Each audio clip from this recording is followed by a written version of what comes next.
Hello, everyone. I'm Eric Powell, and with me is. Harold Schechter. We are here to announce our new project. Follow up to our last triumphant graphic novel. Did you hear what Eddie Gein done? By the way, I just was reading a review of Werner Herzog's new memoir, in which he apparently speaks about going to meet Earl Morris to dig up the grave of Augusta Gein. Oh, wow. That's great. Yeah. Anyway, yeah, very excited Yeah. about the new project. Harold was actually here in Portland doing a signing with me to promote the Gein book. And we were talking about, we had such a good time working together on that one that we were immediately talking about what are we going to do next. And a few different ideas were pretty promising. And then I remember we were crossing the street from where we had the signing, and Harold looked at me and said, "What about Fredric Wertham?" Yeah, And I remember. yeah, I and immediately light bulbs started going off in my head because it covers so much ground where we can not just do um, you know true crime, but you're covering all of these other aspects of um, you know social justice and the comic book trials and all of these other things. So I was very excited about it. But uh, Wortham is a pretty prominent figure in at least two of your books. When did you start kind of following his research? Well, of course, I'd known about his book Seduction of the Innocent since I was a teenager. One of my cousins, who is very anti-comic books, um, and refused to let her kids read comic books, had a copy of it. And that's where I first discovered it. So I'd known about Wortham for a while, but it wasn't until I was researching and writing my book Deranged about Albert Fish that I really discovered all this other stuff about him Mm-hmm. and from forensic psychiatrist he was. Because at the time of the Fish uh, trial, um, Wortham had become a very, very, very prominent forensic psychiatrist. He was the head of the psychiatric unit at Bellevue Hospital in New York City. And at that time, the Court of General Sessions, which was the main court where criminal cases were adjudicated, had started this program where every felon had to be psychologically evaluated, so that the judge could decide whether or not uh, he should proceed to go to trial or he should be Yeah. committed to a mental institution. Prosecutors and defense would bring in their own psychiatrists, Yeah. um, but kind of hit or miss kind of affair. Here you had this very professional commission that was set up Mm-hmm. by the court system in New York State. So Wortham became, a very, very eminent figure, really. Uh, a lot of the case, some of the cases, a lot of the cases he dealt with were very routine, but some were like the Fish case, very, very sensational. So there was a Mm-hmm. lot of publicity about them, and there was a lot of publicity about Wortham as being the lead forensic psychiatrist involved in the case. So that's when I really started to study Wortham and his life. Um, at that time, because this is going back quite a while, I knew that Wortham's papers had been deposited in the Library of Congress, but his wife, Florence Hesketh, had stipulated that they could not be accessible to researchers until 25 years after his death. And when I was writing my book on Fish, 25 years hadn't passed yet. Mm-hmm. So I was unable to get access to those. But then some years later, I wrote my book, The Mad Sculptor, about Robert Irwin. Robert Irwin was a very talented sculptor who was totally insane, who committed a very sensational triple murder in New York City on Easter Sunday, 1937. By the time I was researching that case, Wertham's papers were open to researchers.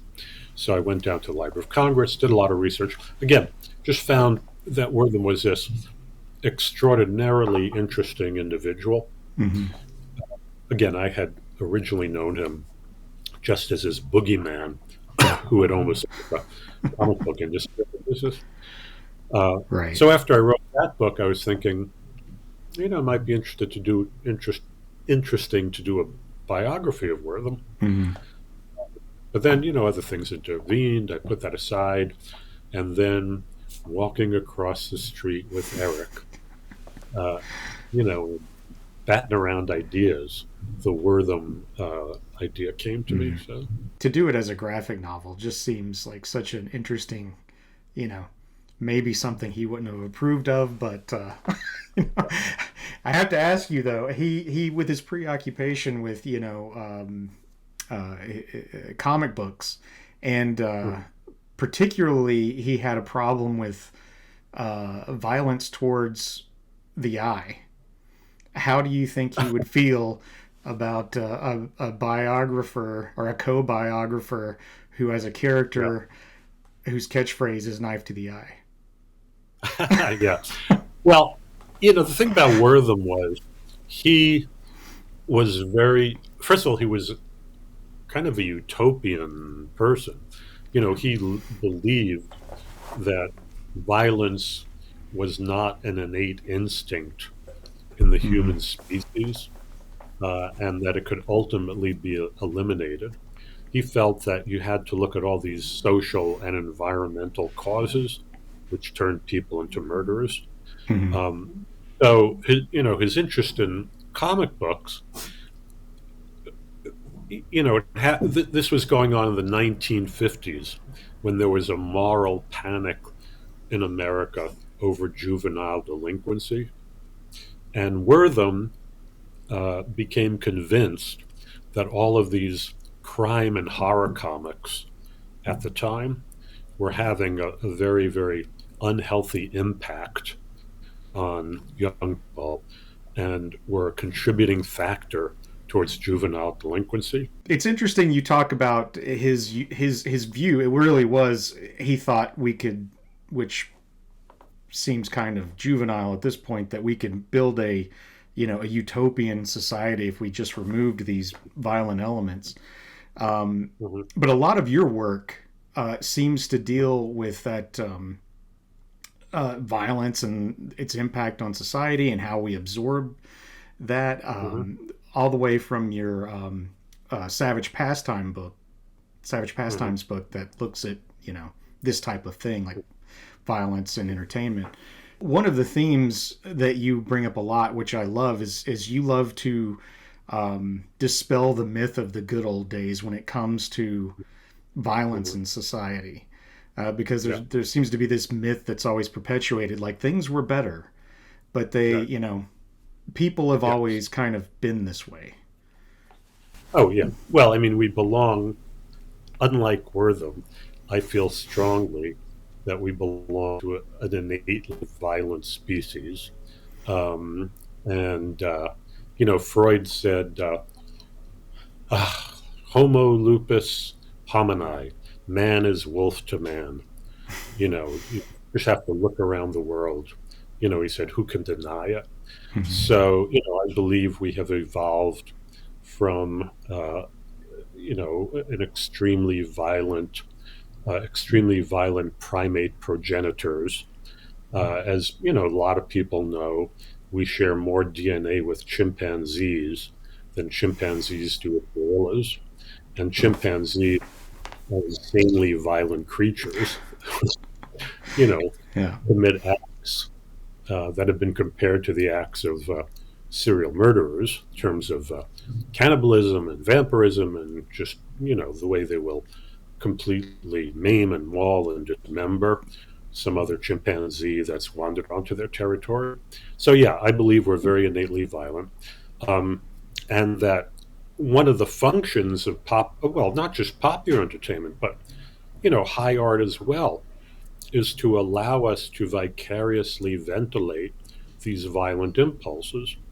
If you look at great literature, if you look at, one of the most disturbing things I ever saw, it still haunts me, was a production of Shakespeare's King Lear.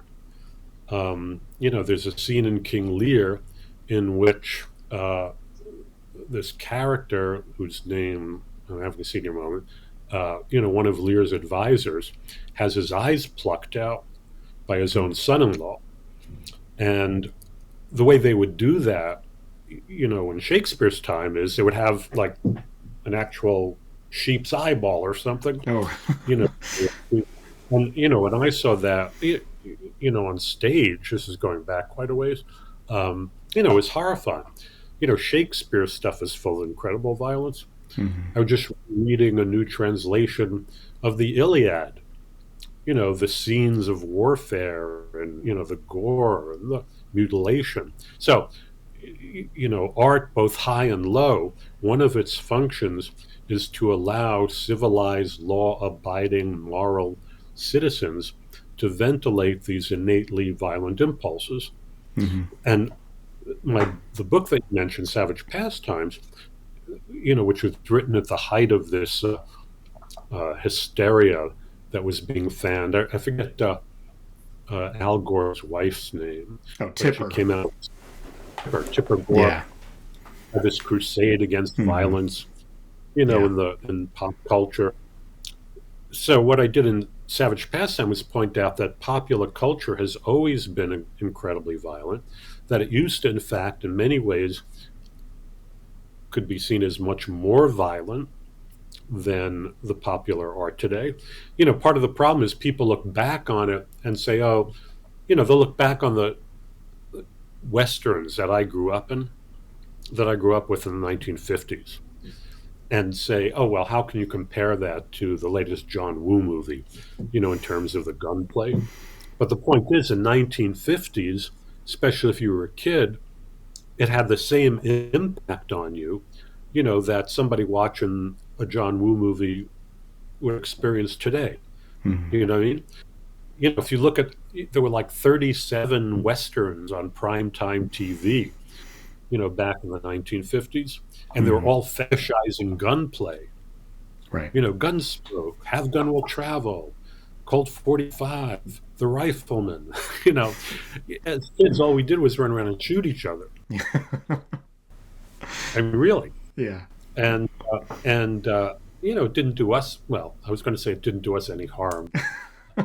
But, we did have to be like this whole peace, love generation. So, the point of Savage Pastimes was to point out how much violence has always been contained in popular culture. Right. But also to point out how every time a new type of popular art came along, all these moral watchdogs would immediately claim that it was having this corrupting effect on the minds of American youth. So that the crusade against Wertham's crusade against comic books in the 1950s, was no different from these late 19th century attacks on dime novels. Right. When movies first came along, there were all these moralistic attacks on the movies. There were the same moralistic attacks on radio, the old crime radio serials. Then it became more recently video games. It's just a pattern. Some new form of popular entertainment comes along. Naturally, it's all going to be about sex and violence, because that's what popular entertainment is. Right. And you get all these, blue-nosed moral watchdogs, these Mrs. Grundys come along and immediately claim that it is, again, causing the downfall of American youth culture. The highlight of working on this was, I think, getting to go to the Library of Congress myself and do a little research with you and go through some of Wertham's material. Working on the Irwin book or even the visit that we made, Was there anything, one bit of information or something you found that kind of surprised you, or shaped your view of Wertham? Well, we just came up with so much personal stuff that I had never known about. I mean, even when I was doing the research into the Irwin case, I was pretty much focused on that. So, a lot of the correspondence that Mm-hmm. Wortham had with all these other people.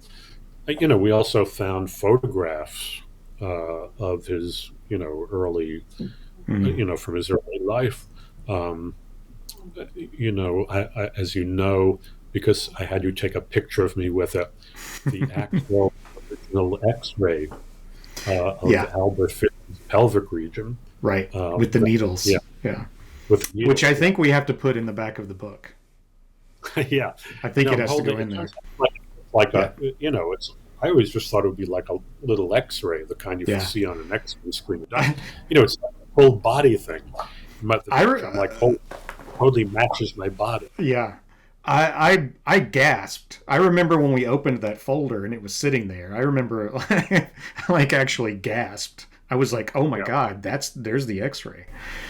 So, And the other thing yeah. was, I mean, they were just so, Wortham was very, very productive and prolific. There were so many articles that he'd written. Some early on in his career, when he was just doing this very, very technical research material and Hmm. writing books about neuropathology and so on. So, when you do that kind of research, the person whose life and career you're looking into comes alive in a certain kind of way Hmm. that doesn't just reading a biography or something. Yeah. How about Um, you? I mean, what about what kind of stuff did you research? well, the X-ray again stands out in my mind, but also there I can't use this in the book because there's no context to it. But there was a drawing of him by someone, and because of course that's going to speak to me as an Mhm. artist. But there was a profile drawing of him as a very young man. Mm, He had to be in his you know early 20s. yeah. I don't remember the exact date, but it was dated and it was signed by an artist. I tried to look up who it was, unknown Hmm. person. Hmm. Um, he sat there at a moment in time, and this whoever this was drew him. Yeah. And I wish Yeah. I knew how or why or what was going on with it, but that stands out to me. Um, as far as stuff Well, we can use, go ahead. just to interject, I mean, yeah, related to that, y- you know, I'd only known Wortham um, from these photographs of him at the time that he was involved in the anti comic book crusade. Hmm. So it's always eye opening to see Yeah. pictures of these guys. You have this mental image of them when they were young. Hmm. So, seeing Wortham as a young man, like in that portrait. Right. Um, and, one of the other things you and I found that we hadn't really been aware of was that interview he did with Alfred Hitchcock. Right. I mean, that was really, really interesting. So, Hmm. Way more cordial than I thought it would be. yeah. Well, Yeah, it was that. It's as you said. Most of the photos that we've seen of him are just from the period in the 50s of the comic trials. But mhm, then and that's another thing where he becomes a boogeyman from the comic book trials, and this how he's become seen as this censorship figure. mhm, And then going through this research and seeing him humanized, seeing him as a person, seeing, he's like all of us. He's got good and bad. He's, some hey, things speak I, for yourself, dude. Um, what's that? you said speak for yourself. Um, but yeah. Well, the other thing is, he was, and part of the thesis of our book, Hmm. is that he was, in many respects, a very, very admirable figure. Hmm. in many, many respects, he was the exact opposite, of the stereotype of him that has come to us through the, comic book world, Hmm. um, of this kind of Joe McCarthy like, witch hunting censor, as you said. Hmm. So much of his career, even the comic book stuff, was motivated by his genuine and sincere belief, that that vulnerable children, and who a lot of whom were his patients, were being harmed by this material. Yeah.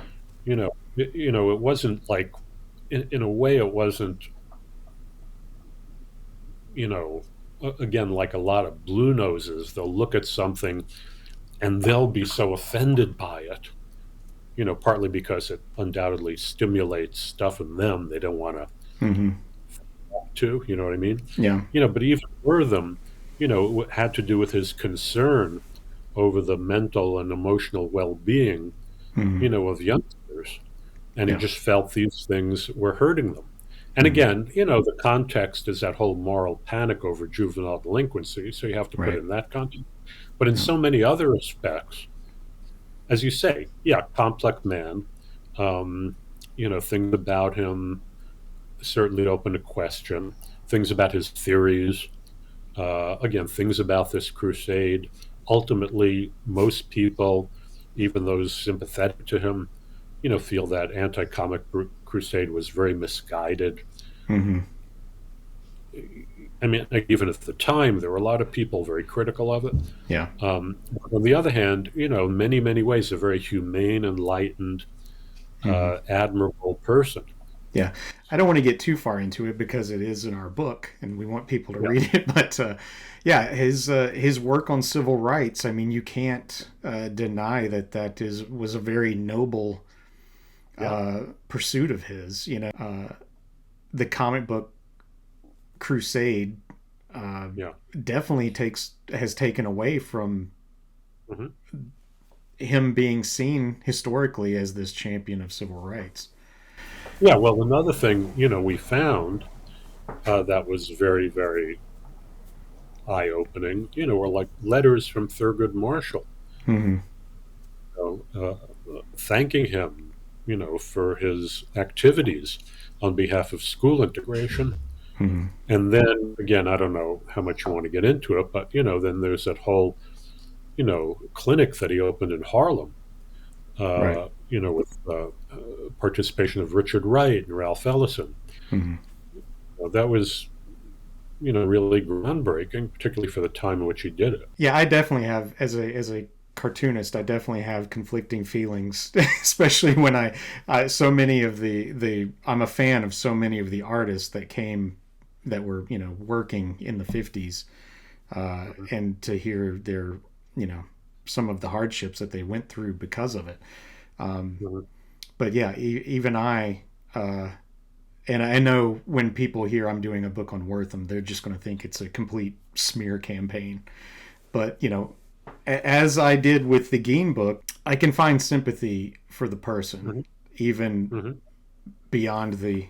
I'm not Yeah, comparing Wertham to Gein. It's yeah, I'm not saying that Gein is a psychopath, yeah. but um, you know, again, going through the Library of Congress and seeing this individual as a person rather than a Mhm. a villain from just one era of his life. Yeah. Um, Well, again, so yeah, I wouldn't call him a villain. I think, he was ultimately, what got him into trouble was his belief that there was this reductive monkey see, monkey do relationship, right. between art and human behavior. You know what Mm-hmm. I'm saying? Which, of course, is completely ridiculous. You know, he failed to see how, as all of these, again, anti pop culture crusaders do, Mm-hmm. the extent to which, pop culture, the violence and also the sexual content of pop culture, is in a way it's the way how society has found to allow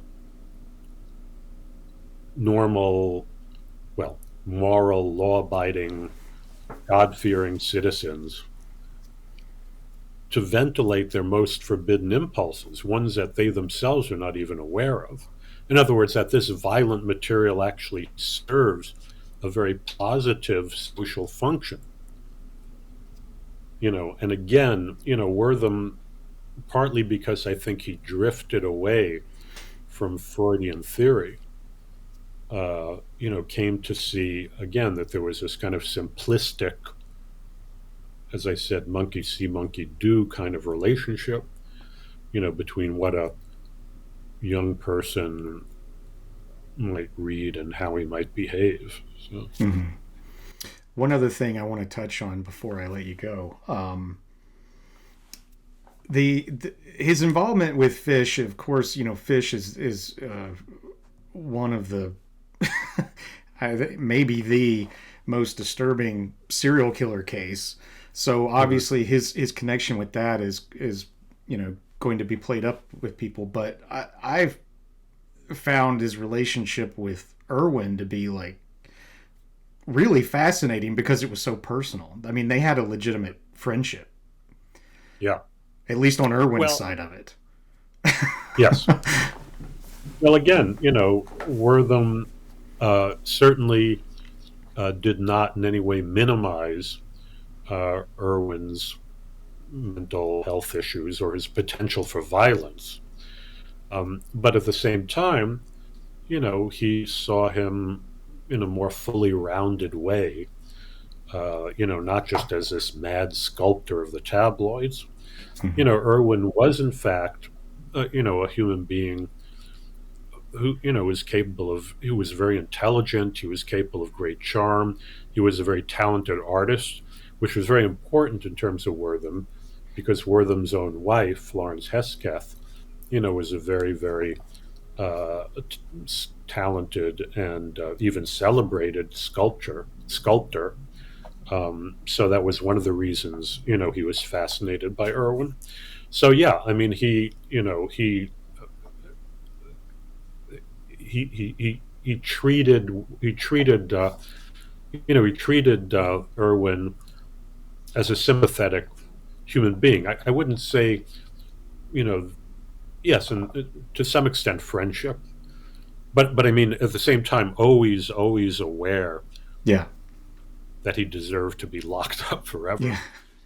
yeah. Well, I I mean, on think the as I said, the at least Irwin viewed it as a friendship, to where yeah, there was a lot of correspondence going on there, yes, even they were. Yeah, between with Wortham's yeah. wife as well. But it wasn't like one of those situations like with Norman Mailer and Jack Henry Abbott, which I'm Mm-hmm. sure you're aware of. Where Mailer, establishes this friendship, with this psycho who's also a talented writer, and because Abbott was a talented writer, Mailer helped get him released, and then 2 weeks later, Abbott killed somebody, Mm-hmm. um, stabbed this young waiter to death. Yeah.